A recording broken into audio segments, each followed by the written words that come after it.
If you have ADHD, your brain runs on four different fuels. And I'm sharing this with all of you as I'm learning it myself. So, recognizing that our brains are actually the vehicle to this whole thing. Well, more so like the driver to this whole thing. And I think it's important to think about fuel. I think it's important to think about what kinds of fuel to put inside of us within this vehicle, right? And the ways that we need to take care of it. So, AKA drinking lots of water, y'all, moving our bodies, and being considerate and conscious of the information that we're putting into our minds.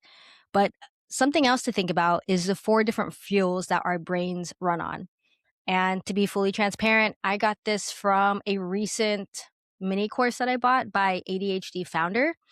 And the founder's name is Jan. Can't say the last name because it's German and I'm not even going to try.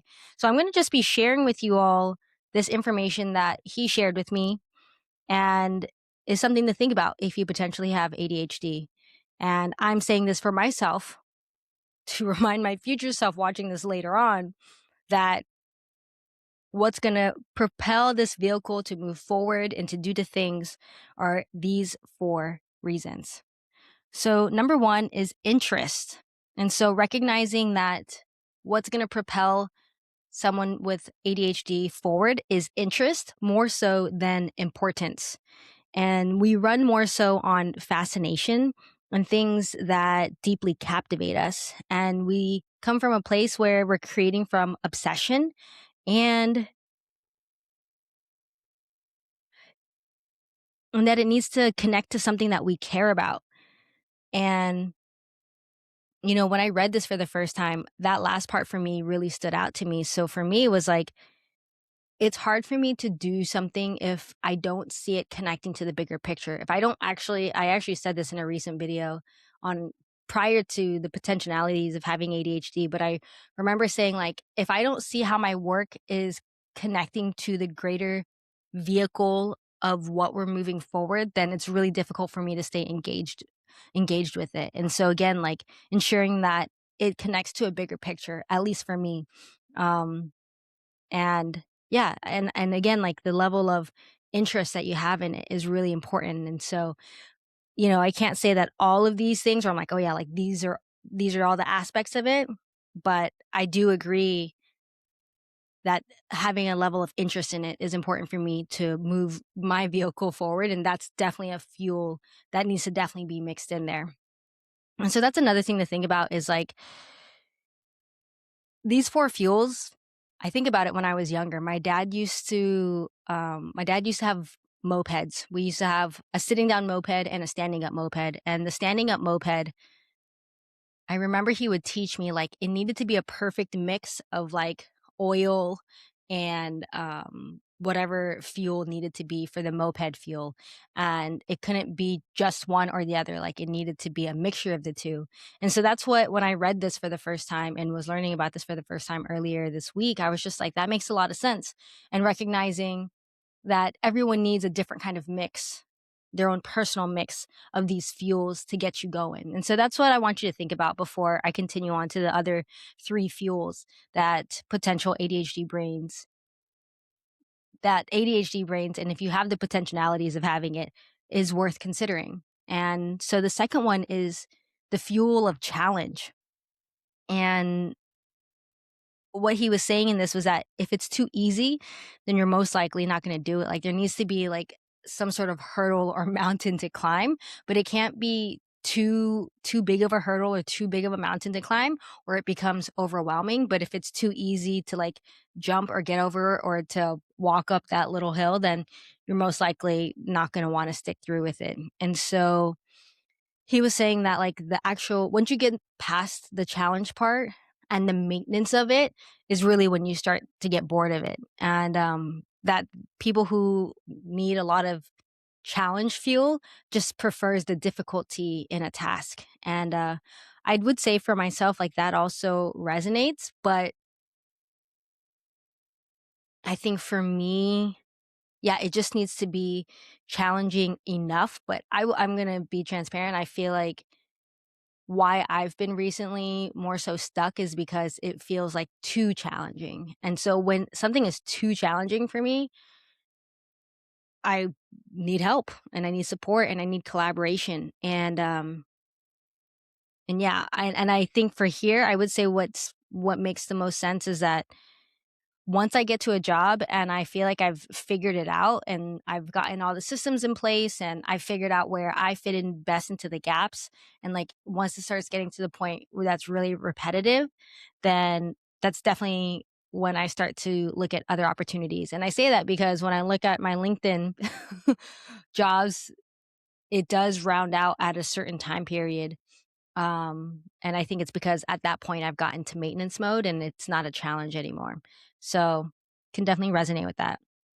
So the third fuel is the novelty fuel.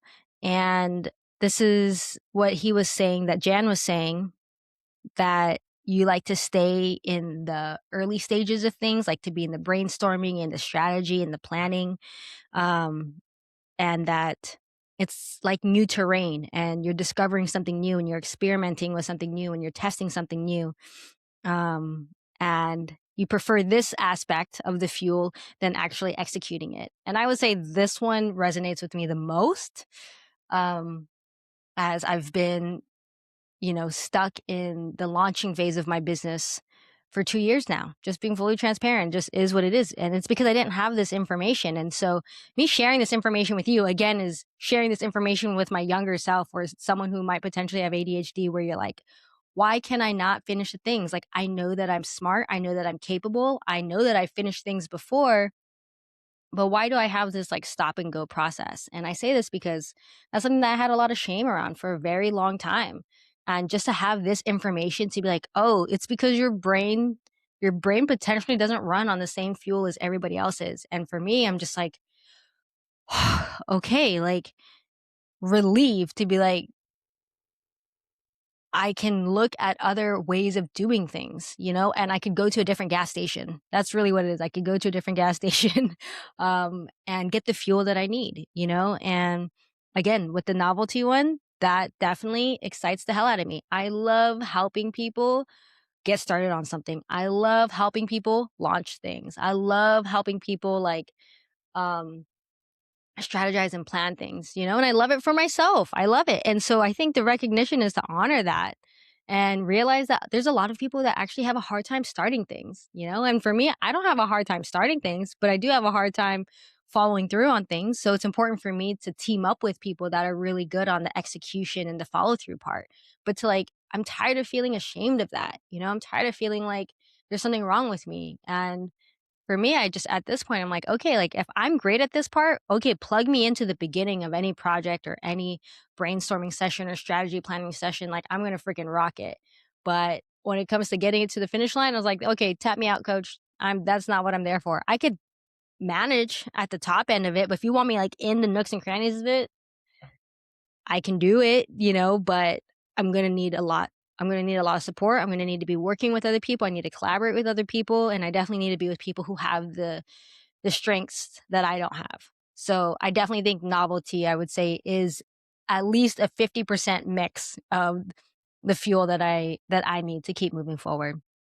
And then the last one is urgency. So you need deadlines and you thrive on like short bursts. And that's definitely one that I'm wanting to experiment with in terms of my offerings and services. Like I was able to do that 30-day challenge with Stan Dare to Post. And I think it's because there was a deadline. Like you have 30 days and you're doing it with other people. And yeah, that there was a deadline and there was a prize at the end of it. Maybe it was a few bucks, but like it was enough to put that carrot in front of a horse, as I am a horse, the year of the horse. That I'm like, oh yeah, we're going to keep moving forward. So yeah, I think learning this information from Jan, again, ADHD founder, go look it up yourself. I just want to give credit where credit's due. And yeah, just I'm wanting to share this information again with my younger self and with someone who might potentially have ADHD. I'm saying this as someone who's not diagnosed yet. And, to be honest, I teeter that line of like, what does that look like? But like I said, what does that look like? How much validity is that? And if the diagnosis is really just to get access to the medicine, then sure. But I do think for me at this point in time, like, I'm just curious of how ADHD brains work and if their strategies and tactics work for me. For me, I want to be careful about the intertwinings of identities and leaning on certain identities and certain things to do the things and not do the things. And I think more than anything, I still want to just be me in this whole process. You know, like, yes, we have language for certain things, but I think at the end of the day, like, it shows up differently for people. And and it's almost to the point where, like, is it a spectrum? I'm not sure. Like, maybe it's just people just being people. I don't know. But, language is limited. The English language is limited. And I think for me, I just want to remind myself that, I can put a title on this and be like, for ADHD people, da da da da. But, like, I want you to know that you are more than your ADHD. I want you to know that you are more than any other identity you choose to identify with. I think more than anything, not only if you have four fuels of interest, challenge, novelty, and urgency, and there's a personal, unique mix to get you to move forward, that's the same exact thing when it comes to our identities, and some people, and I can only speak for myself, but some people identify more with their cultural identity more than their queer identity, or some people identify more with their religious identity than their political identity, whatever it is. Like, just think about it as that. Like, you are a perfect and personal mix of who you are. So, again, whether it's ADHD, whether it's queerness, whether it's cultural, whether it's political, whether it's religion, whatever it is, be considerate of that. Be considerate of that. And just know that it's about, for me at least, it's recognizing what works and what doesn't work. And so for me, I'm going to see for myself if I put my personal mix of these fuels into my brain and to see if it moves me forward. And so building out my systems, my structures, my planning, my strategy, my effort, my work in general to be based off of interest, challenge, novelty, and urgency as the four fuels that your brain runs on if you potentially have ADHD. So, with that said, y'all, I hope that this was helpful. Again, this is me just wanting to be transparent and not be like, yes, I have it. No, I have it. I'm just sharing with you what I'm going to be currently experimenting with and the information that I'm taking in that are giving me clues on this road and on this path. And so I'm really excited because, like I said, where I'm at right now hasn't necessarily been working for me, where I'm at. And so I'm really curious and excited for this again, the novelty of the new terrain and discovering and testing and experimenting to say, like, what if this does work? And what if we actually get an unlock at this new level? So I'm excited for it. And I hope that this supports you in your journey and even realizing whether you have ADHD or not, or whatever, like, the biggest question is what fuels you? So I would love to hear in the comments below what fuels you. Is it interest? Is it challenge? Is it novelty? Is it urgency? And let's go on the neurotypical side. For a lot of people, and I say this for myself because I had a lot of guilt around this, but a lot of people, what fuels them is their family, is their friends, is money, is status, um is finances, is fitness, it's body, like, so many things, right? So many things can fuel us and motivate us.